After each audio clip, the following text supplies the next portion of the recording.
മിനു മുനീർ ചേച്ചി ഇപ്പോൾ പുതിയ പുതിയ ആരോപണങ്ങളുമായിട്ടാണ് മുമ്പോട്ട് വന്നുകൊണ്ടിരിക്കുന്നത്. ഇപ്പോൾ കൊണ്ടുവന്നിരിക്കുന്ന ആരോപണം എന്ന് വെച്ച് കഴിഞ്ഞാൽ ബാലചന്ദ്ര മേനോനെതിരെയും അതോടൊപ്പം തന്നെ ഇടുക്കി ജാഫറിനെതിരെയും ഒക്കെയാണ് ആരോപണമായിട്ട് വന്നിരിക്കുന്നത്. ബാലചന്ദ്ര മേനോനെതിരെയാണ് വലിയ ഒരു അലിഗേഷൻ വെച്ചിരിക്കുന്നത്. ഈ പുള്ളിക്കാരി ആദ്യമായി അഭിനയിച്ച പടം ദേ ഇങ്ങോട്ട് നോക്കിയേ എന്ന് പറയുന്ന ഫിലിം സെറ്റിൽ വെച്ച് സംഭവിച്ച കാര്യങ്ങളാണ് പുള്ളിക്കാരി ഇപ്പോൾ തുറന്നു പറഞ്ഞുകൊണ്ട് മുമ്പോട്ട് എത്തിയിരിക്കുന്നത്. അപ്പോൾ നമുക്ക് ഒരു സൈഡിൽ നിന്ന് അങ്ങോട്ട് പറഞ്ഞു പോകാം. ഈ പുള്ളിക്കാരിയുടെ ഫേസ്ബുക്ക് പേജിലൂടെയാണ് ഈ സംഭവങ്ങളൊക്കെ അങ്ങോട്ട് കാച്ചുവിട്ടിരിക്കുന്നത്. ഫുൾ ഇംഗ്ലീഷിലാണ്. അപ്പോൾ ഇംഗ്ലീഷിലുള്ള സംഭവത്തിന് നമുക്ക് ചെറുതായിട്ട് ട്രാൻസ്ലേറ്റ് ചെയ്ത് നമ്മുടെ സ്വന്തം ലാംഗ്വേജിൽ നമുക്ക് അങ്ങോട്ട് കാച്ചാം. ഓക്കെ, പുള്ളിക്കാരി പറയുന്നത് ഇങ്ങനെയാണ്. തുടക്കം തന്നെ കണ്ടു കഴിഞ്ഞുണ്ടല്ലോ, പുള്ളിക്കാരി പറയുന്നത് ഇരുണ്ട സത്യം തുറന്നു കാട്ടുന്നു. ആഹാ ഇരുണ്ട പോയ സത്യങ്ങളാണ് തുറന്നു കാട്ടുന്നത്. 2008 ഈ ഒരു പടം റിലീസ് ആവുന്നത് തന്നെ. ഏതാ ദേ ഇങ്ങോട്ട് നോക്കിയേ. അപ്പോൾ പുള്ളിക്കാരിക്ക് ഇപ്പോഴാണ്, ഇതിപ്പോൾ 2024 ഇപ്പോഴാണ് ഈ ഇരുണ്ട സത്യമൊക്കെ തുറന്നു കാട്ടാനായിട്ട് പുള്ളിക്കാരിക്ക് തോന്നിയത്. എന്തായാലും നമുക്ക് അങ്ങോട്ട് വായിച്ചു പോകാം. ഇതിൻ്റെ അകത്ത് ചില കാര്യങ്ങൾ പറയുന്നുണ്ട്. നമുക്ക് അങ്ങോട്ട് മുമ്പോട്ട് വായിച്ചു പോയാലോ? വർഷങ്ങളായി എന്നെ വേട്ടയാടുന്ന ഒരു ആഘാതകരമായ അനുഭവം പങ്കിടാൻ ഞാൻ എൻ്റെ നിശബ്ദത തകർക്കുകയാണ്.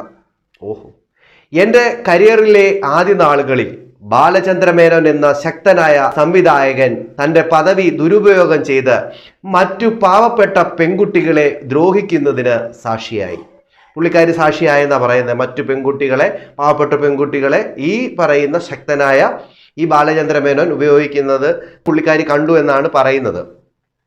എൻ്റെ ആദ്യ സിനിമയായ ദേ ഇങ്ങോട്ട് നോക്കിയേ എന്ന സിനിമയുടെ സെറ്റിൽ വെച്ച് അയാൾ എന്നെ തൻ്റെ മുറിയിലേക്ക് കള്ളത്തരം പറഞ്ഞ് വിളിച്ചു വരുത്തി. അവിടെ അദ്ദേഹം ഒന്നിലധികം വ്യക്തികളുമായി വ്യക്തമായ പ്രവർത്തനങ്ങളിൽ ഏർപ്പെടുന്നത് ഞാൻ കണ്ടു. പുള്ളിക്കാരി അവിടെ ബാലചന്ദ്ര മേനോനെ കൊടുക്കാൻ ഒരു പരിപാടി നടത്തിക്കൊണ്ടിരിക്കുകയാണ്. അത് അന്ന് പറഞ്ഞില്ല, ഇപ്പം ഒരു ഇതുമായിട്ട് വന്നിരിക്കുകയാണ്. കൊള്ളാം.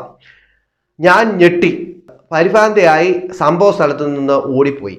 പിന്നെ പുള്ളിക്കാരി പറയുന്ന ഈ ഒരു കാര്യം കേട്ടോണേ. പീഡന കുറ്റം ആരോപിക്കപ്പെട്ട് ആശുപത്രിയിൽ പ്രവേശിക്കപ്പെട്ട ഒരു പ്രമുഖൻ ഉൾപ്പെടെ നടിമാരെ ചൂഷണം ചെയ്ത ചരിത്രമാണ് ഇദ്ദേഹത്തിനുണ്ടായിരുന്നത് എന്ന് ഞാൻ പിന്നീട് കണ്ടെത്തി. കേട്ടോ, വലിയ കണ്ടെത്തലായിരുന്നു പുള്ളിക്കാരി കണ്ടെത്തിയത്. അപ്പോൾ പുള്ളിക്കാരി പറയുന്നത് ഈ പുള്ളിക്കാരൻ ഉൾപ്പെടെ, അതായത് ഈ ബാലചന്ദ്രൻ ഉൾപ്പെടെ, അതോടൊപ്പം തന്നെ പുള്ളിക്കാരി പറയുന്ന വേറൊരാളുടെ കാര്യവും പറയുന്നുണ്ട്. അതായത് ഈ ഒരു അലിഗേഷൻ വന്ന സമയത്ത് ഹോസ്പിറ്റലിൽ അഡ്മിറ്റായ ഒരു പുള്ളിക്കാരൻ്റെ പേരൂടെ പറയുന്നുണ്ട്. അത് ആ പുള്ളിക്കാരനും ഇതുപോലെ നടിമാരെ ചൂഷണം ചെയ്യുന്നത് ചരിത്രമാണ് ഉള്ളതെന്നും പുള്ളിക്കാരി പറയുന്നുണ്ട്. അത് പ്രമുഖനാന്ന് പറയുന്നു. 2 ഓപ്ഷനാണ്. ഇപ്പോൾ ഈ ഹേമ കമ്മിറ്റി റിപ്പോർട്ട് വന്ന സമയത്ത് ഹോസ്പിറ്റലിൽ അഡ്മിറ്റ് ആയത് മോഹൻലാലാണ്. ഇത് മുമ്പുള്ള കാര്യമാണോ അതോ ഇപ്പോഴത്തെ ഈ റിപ്പോർട്ട് വന്നതിന് ശേഷമുള്ള കാര്യമാണോ എന്ന് ഒരു ഡൗട്ടുണ്ട്. പുള്ളിക്കാരി ആരെ ഉദ്ദേശിച്ചിട്ടാണെന്നുള്ള കാര്യം പുള്ളിക്കാരി പുറകാലെ പറയുമായിരിക്കും.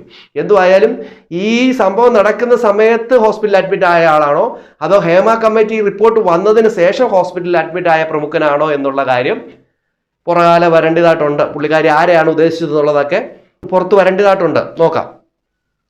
അടുത്ത, ഈ സിനിമാ വ്യവസായത്തിലെ ചൂഷണവും ദുരുപയോഗവും അതിജീവിക്കുന്നവരെ പിന്തുണയ്ക്കാനാണ് ഞാനിപ്പോൾ സംസാരിക്കുന്നത്. മൗനം വെടിഞ്ഞ് കുറ്റവാളികളെ പ്രതിക്കൂട്ടിൽ നിർത്താം. ഓക്കെ, തങ്ങളുടെ അധികാരം ദുരുപയോഗം ചെയ്യുകയും മറ്റുള്ളവരെ ചൂഷണം ചെയ്യുകയും ചെയ്യുന്ന ആളുകൾ ബഹുമാനം അർഹിക്കുന്നില്ല. ഓക്കെ, അത് അർഹിക്കുന്നില്ല. ഓക്കെ, അത് കഴിഞ്ഞതിന് ശേഷം അവരുടെ പ്രവർത്തനങ്ങളുടെ ഉത്തരവാദിത്വവും അനന്തരഫലങ്ങളും അവർ അർഹിക്കുന്നു എന്ന് പറഞ്ഞുകൊണ്ടാണ് പുള്ളിക്കാരി ആ ഒരു പോസ്റ്റ് ഇട്ടിരിക്കുന്നത്. ജസ്റ്റിസ് എന്നൊക്കെ പറഞ്ഞുകൊണ്ടൊക്കെയാണ് ഇട്ടിരിക്കുന്നത്. എന്തായാലും 2008 നടന്ന സംഭവം പുള്ളിക്കാരി ഇപ്പോഴേലും വന്ന് പറയാൻ കാണിച്ച ആ ഒരു മനസ്സുണ്ടല്ലോ, അതിനെ സമ്മതിക്കണം. കാരണം ഇപ്പോഴാണ് പുള്ളിക്കാരി അതിജീവിതയ്ക്ക് വേണ്ടി ഫൈറ്റ് ചെയ്തുകൊണ്ടിരിക്കുന്നത്. ഞാൻ അവർക്ക് വേണ്ടി പോരാടും എന്ന് പറഞ്ഞുകൊണ്ട് മുമ്പോട്ട് എത്തിയിരിക്കുന്നത് ഇപ്പോഴാണ്. ഇതുവരെ പുള്ളിക്കാരിക്ക് അത് ഇല്ലായിരുന്നു. ഇപ്പോഴാണ് പുള്ളിക്കാരിക്ക് തോന്നിയത്. അത് കഴിഞ്ഞതിന് ശേഷം പുള്ളിക്കാരി ജാഫർ ഇടുക്കി കിട്ടുമെന്ന് താങ്ങിയിട്ടുണ്ട്. ജാഫർ ഇടുക്കിക്ക് അതും ഇംഗ്ലീഷിലാണ് കാച്ചിരിക്കുന്നത്. അപ്പോൾ ഏതോ ഒരു സഹോദരൻ കമൻറ്റിൽ ഇതിൻ്റെ ഒരു ഇംഗ്ലീഷ് അറിയാത്തവർക്ക് എന്ന് പറഞ്ഞുകൊണ്ട് പുള്ളിക്കാരൻ അതിന് മലയാളത്തിലേക്ക് പരിഭാഷപ്പെടുത്തിയിട്ടുണ്ട്. അപ്പം നമുക്ക് കുറച്ചുകൂടി ഈസിയായി നമുക്കതൊന്ന് വായിക്കാം.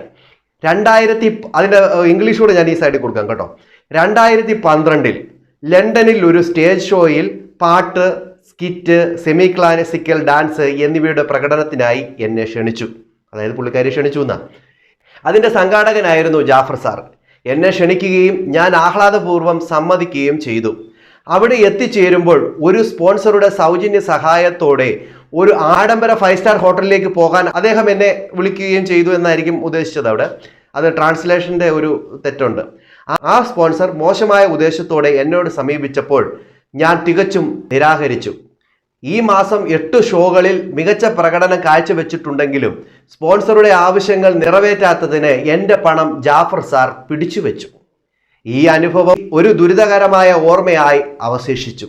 മലയാള സിനിമാ വ്യവസായത്തിലെ ഇരുണ്ട വശം വ്യക്തമാക്കുന്ന ദുരനുഭവം എന്ന് പറഞ്ഞുകൊണ്ടാണ് ജാഫർ ഇടുക്കിക്ക് നേരെ പുള്ളിക്കാരി അവിടെ ഒരു പോസ്റ്റ് ഇട്ടിരിക്കുന്നത്. എന്തുവായാലും ജാഫർ ഇടുക്കിയും പുള്ളിക്കാരിയെ സ്റ്റേജ് ഷോയിലെ പൈസ കൊടുക്കാതെ പുള്ളിക്കാരിയെ പിടിച്ചു വെച്ചിട്ട് പീഡിപ്പിക്കാൻ നോക്കി എന്നുള്ള ഒരു സംഭവമാണ് അവിടെ വെച്ചിരിക്കുന്നത്. അത് കഴിഞ്ഞതിന് ശേഷം പുള്ളിക്കാരി വേറൊരു പോസ്റ്റ് കൂടെ ഇട്ടിട്ടുണ്ട്. പുള്ളിക്കാരി എഴുതിയിരിക്കുന്ന പോസ്റ്റ് ഇങ്ങനെയാണ്. അത് മലയാളത്തിലാണ്, ഇപ്രാവശ്യം മലയാളത്തിലാട്ടോ. മറ്റൊക്കെ ഇംഗ്ലീഷിലായിരുന്നു കാച്ചിയത്. അപ്പോൾ എല്ലാവരും അറിയണമല്ലോ, ഇന്റർനാഷണൽ ആൾക്കാർ വരെ അറിയണമല്ലോ, അതുകൊണ്ടാണ് ഇംഗ്ലീഷിലൊക്കെ കാച്ചിയത്. ഈ പ്രാവശ്യം എന്തോന്ന് അറിയത്തില്ല, മലയാളത്തിലാണ് കാച്ചിയത്. എന്തോ ചേച്ചി ഇത് ഓക്കെ, നമുക്ക് വായിക്കാം. നായകന്മാർക്ക് വലിയ പ്രതിഫലം, നായികമാർക്ക് പേരിന് മാത്രം. ഓക്കെ, അത് കഷ്ടം. നടന്മാർ അണ്ടർവെയർ മാത്രം ഇട്ടുവരും ലൊക്കേഷനിൽ, പിന്നെ അങ്ങോട്ടെല്ലാം പ്രൊഡ്യൂസറിൻ്റെ വക. Free transport, accommodation, food, costumes. സിനിമയുടെ മറവിൽ മദ്യം, പെണ്ണ്, ഡ്രഗ്സ്, കള്ളപ്പണം, സ്വർണ്ണക്കടത്ത്, കൊലപാതകം വരെ ഉണ്ട്. ഇത്രയൊക്കെ അറിയാവുന്ന ചേച്ചിയാണ് ഇപ്പോഴാണ് ഇതൊക്കെ പറയണേ. അന്നേ പറഞ്ഞു ഇതുവരെയൊക്കെ അകത്താക്കണ്ടേ, അതൊന്നും ചെയ്തില്ല. ഇപ്പോഴാണ് പുള്ളിക്കാരിക്ക് തോന്നിയത് അതിൻ്റെ അകത്ത് ഇതിങ്ങനത്തെ സംഭവങ്ങളൊക്കെ നടക്കുന്നുണ്ടെന്ന്. സമ്മതിക്കണ്ട ചേച്ചി അല്ലേ. അടുത്ത് നോക്കാം. മണിച്ചേട്ടൻ്റെ മരണത്തിനും മറ്റു പല സ്ത്രീകളുടെ മരണത്തിനും ദുരൂഹതയുണ്ട്. ഇത് വലിയൊരു സംഭവമാണല്ലോ. ഓക്കെ. അമ്മയെയും മകളെയും പീഡിപ്പിക്കൽ എന്നു വേണ്ട ലോകത്തിലില്ലാത്ത വൃത്തികേടുകളാണ് ഈ കൊച്ചു കേരളത്തിലെ സിനിമാ ഇൻഡസ്ട്രിയിൽ നടക്കുന്നത്. സ്വന്തം ഭാര്യമാരെ ചതിക്കുന്നവർ ഒരു ബഹുമാനവും അർഹിക്കുന്നില്ല. ഇതിലൊക്കെ കഷ്ടം പ്രൊഡ്യൂസർ ഉപയോഗിക്കാൻ കൊടുത്ത ഡ്രസ്സുകൾ, വാച്ചുകൾ, ഷൂ, കൂളിംഗ് ഗ്ലാസ്, ഇതെല്ലാം ചില പ്രമുഖ നടന്മാർ പ്രൊഡ്യൂസറിനോട് പറയാതെ എടുത്തുകൊണ്ട് പോകും. ചില നടന്മാർ രാഷ്ട്രീയക്കാർക്കും പോലീസ് മേധാവികൾക്കും നടിമാരെ കൂട്ടിക്കൊടുക്കുന്നു, എന്നിട്ട് അവരെ ബ്ലാക്ക്മെയിൽ ചെയ്യുന്നു. ഇതെല്ലാം നിയമത്തിന്റെ മുമ്പിൽ വന്ന് കലങ്ങി തെളിയട്ടെ. സിനിമയിലെ ഗുണ്ടായിസം അവസാനിക്കുക, സിനിമയിലെ ഗുണ്ടായിസം അവസാനിപ്പിക്കുക, സിനിമയിലെ ഗുണ്ടായിസം അവസാനിപ്പിക്കുക എന്ന് പറഞ്ഞുകൊണ്ടാണ് ചേച്ചി ഈ പോസ്റ്റ് ഇട്ടിരിക്കുന്നത്. അപ്പൊ ചേച്ചി ഇതിനകത്ത് പറയുന്ന ചില കാര്യങ്ങളുണ്ട്. മണിയുടെ മരണം ദുരൂഹതമാണ്. അതോടൊപ്പം തന്നെ ചില സിനിമാ നടിമാരുടെ മരണവും ഈ സിനിമ ഫീൽഡിലുള്ള ഒരു സംഭവമാണെന്നൊക്കെയാണ് പുള്ളിക്കാരി പറഞ്ഞു വെക്കുന്നത്. ദുരൂഹമായിട്ടുള്ള ഒരു സംഭവമാണെന്നാണ് പുള്ളിക്കാരി പറഞ്ഞുകൊണ്ടിരിക്കുന്നത്. പക്ഷെ ഇതൊക്കെ പുള്ളിക്കാരിക്ക് നേരത്തെ എന്തുകൊണ്ട് ഇതൊക്കെ പറഞ്ഞില്ല? ഇതൊക്കെ പുള്ളിക്കാരി പറഞ്ഞു മുമ്പോട്ട് വരണമായിരുന്നല്ലോ. അതോടൊപ്പം തന്നെ സിനിമയിൽ സംഭവിച്ച പല കാര്യങ്ങളും പുള്ളിക്കാരി ഇപ്പോഴാണ് പറയുന്നത്. 2008 നടന്നത് കാര്യങ്ങളൊക്കെ ഇപ്പോഴാണ് പറയുന്നത്. ഇതെന്തുകൊണ്ട് പറഞ്ഞില്ല? അപ്പൊ ആ ഫീൽഡിൽ നിന്ന് ഔട്ടായി കഴിയുമ്പോൾ പുള്ളിക്കാരി ഇതും പറഞ്ഞുകൊണ്ട് വരിക, എന്നിട്ട് സ്ത്രീകളുടെ സംരക്ഷണത്തിന് ഞാൻ മുൻതൂക്കം നൽകുന്നു എന്ന് പറഞ്ഞുകൊണ്ട് മുമ്പോട്ട് എത്തിക്കൊണ്ടിരിക്കുന്നു. ഇതൊക്കെ എന്താണ് ചേച്ചി പറയുന്ന ഓരോ കാര്യങ്ങളും അടിച്ചടിച്ച് പോയിക്കൊണ്ടിരിക്കുക. മുകേഷിനെതിരെ പറഞ്ഞ കാര്യം തമാക്കുട പോയി. അത് കഴിഞ്ഞതിന് ശേഷം ചേച്ചി പല കാര്യങ്ങളും പറഞ്ഞു നോക്കി. ചേച്ചി ക്രിസ്ത്യാനിയായി നോക്കി, മുസ്ലിമായി നോക്കി, ഇപ്പൊ ചേച്ചി പല സ്റ്റേജും പല പാട്ട് പ്രോഗ്രാം നടത്തി നോക്കി. ചേച്ചി ഇറങ്ങിത്തിരിക്കാത്ത മേഖലകളില്ല, എല്ലാ മേഖലകളിലും ഇറങ്ങി പയറ്റി നോക്കി. ഇപ്പോഴിതാ സിനിമാ മേഖലയിലേക്ക് ചേച്ചി ഇറങ്ങി തിരിച്ചിരിക്കുകയാണ് അവരെ നന്നാക്കാനായിട്ട്. എന്തായാലും ചേച്ചി പറഞ്ഞതിൽ സത്യമുണ്ടെങ്കിൽ അതൊക്കെ തെളിയേണ്ട കാര്യമാണ്. പക്ഷെങ്കിൽ ഇത് സത്യമില്ലാത്ത കാര്യത്തിൽ ഇവരെയൊക്കെ വലിച്ച് എഴച്ചുകൊണ്ട് പോകുന്ന ചില കാര്യങ്ങളുണ്ടല്ലോ, അതൊന്നും നമുക്ക് അങ്ങോട്ട് അംഗീകരിക്കാനായിട്ട് പറ്റത്തില്ല. എന്തായാലും അന്ന് ചേച്ചി എന്തുകൊണ്ട് കംപ്ലൈൻറ്റ് ചെയ്തില്ല എന്നൊരു ചോദ്യം ഇപ്പോഴും ഉണ്ട് ചേച്ചി. സത്യം പറയാമല്ലോ, ഇപ്പോഴും ഉണ്ട്. എന്തുകൊണ്ടാണ് ചേച്ചി അന്ന് ഇതൊന്നും പ്രതികരിക്കാതിരുന്നത്? ഇപ്പൊ ചേച്ചിക്ക് ഇത്രമാത്രം ധൈര്യം ഇവിടുന്ന് കിട്ടി. അതോടൊപ്പം തന്നെ ചേച്ചി പറഞ്ഞ ഒരു കാര്യം, ഇത് ഹേമ കമ്മിറ്റി റിപ്പോർട്ട് വന്നതിന് ശേഷമുള്ള ആ ഹോസ്പിറ്റൽ അഡ്മിറ്റ് ആയ ആളാണോ എന്നും ഒരു സംശയമുണ്ട്. എന്തായാലും നമുക്കിതൊക്കെ ചേച്ചിയുടെ വായിൽ നിന്നും പുറകാലെ എത്തും എന്നുള്ള കാര്യത്തിൽ സംശയമില്ല. ഇനി മീഡിയക്കാർ പോയിട്ട് ചോദിക്കട്ടെ ചേച്ചിയോട്. ചേച്ചി അതിനുവേണ്ടിയാണ് ഫേസ്ബുക്കിൽ ഇട്ടിരിക്കുന്നത്. ഇതിന് മുമ്പ് ചേച്ചി പറഞ്ഞിരുന്നു എൻ്റെ ഫേസ്ബുക്കൊക്കെ ഹാക്ക് ചെയ്തു, എനിക്കൊരു ആക്സസും കിട്ടുന്നില്ല എന്നൊക്കെ പുള്ളിക്കാരി പറഞ്ഞിരുന്നു. പക്ഷേ ഇപ്പോൾ പുള്ളിക്കാരിക്ക് ആക്സസ് ഒക്കെ ഉണ്ട് ഇതിൻ്റെ അകത്ത്. പുള്ളിക്കാരി അതിലൂടെയാണ് ജനങ്ങളെ ഇതൊക്കെ അറിയിക്കുന്നത്. എന്തായാലും മീഡിയക്കാർ പോയി ഒന്ന് തിരക്കിയാൽ നന്നായിരിക്കും. ബാലേന്ദ്ര മേനോൻ ഇനി ഇത് പ്രതികരിക്കുമോ, ഇടുക്കി ജാഫർ ഇതിന് പ്രതികരിക്കുമോ ഇല്ലയോ എന്നൊക്കെ നമുക്ക് കാത്തിരുന്ന് തന്നെ കാണാം. നിങ്ങളുടെ അഭിപ്രായങ്ങളും നിർദ്ദേശങ്ങളും കമൻറ്റ് ചെയ്യാൻ മറക്കരുത്. അടുത്തൊരു വീഡിയോ കാണുന്നവരേക്കും എല്ലാവർക്കും ബൈ.